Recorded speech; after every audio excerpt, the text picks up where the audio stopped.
মনে পড়ে জানুয়ারি মাসের ভয়ানক ঠান্ডায় আব্বাকে মাটিতে শুইয়ে রেখে আমি নিষ্ঠুরের মতো নিজের গায়ে গরম লেপ চাপিয়েছিলাম।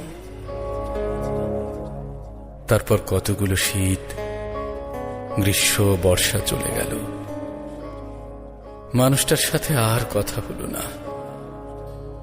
কেমন আছে সেও জানা হলো না। আব্বা, আব্বা গো, আব্বা, আব্বা, তোমার সাথে যে আমার অনেক অনেক কথা ছিল। কত কিছু জানতে তুমি। তুমি ছিলে এক মহাগ্রন্থ আমার কাছে। কোনো কিছুতে আটকে গেলে জানতে চেয়েছি, আব্বা এটা কি, ওটা কি। তুমি হাসি মুখে উত্তর দিয়েছ, কখনো বিরক্ত হওনি। যখন তোমার কথা শত সহস্র স্মৃতি ভিড় করে মনে,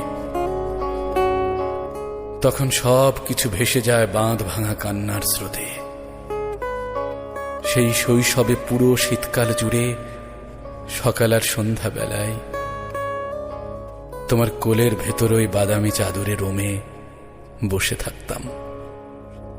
তুমি নেই। সেই বাদামি চাদরটা আজও আছে।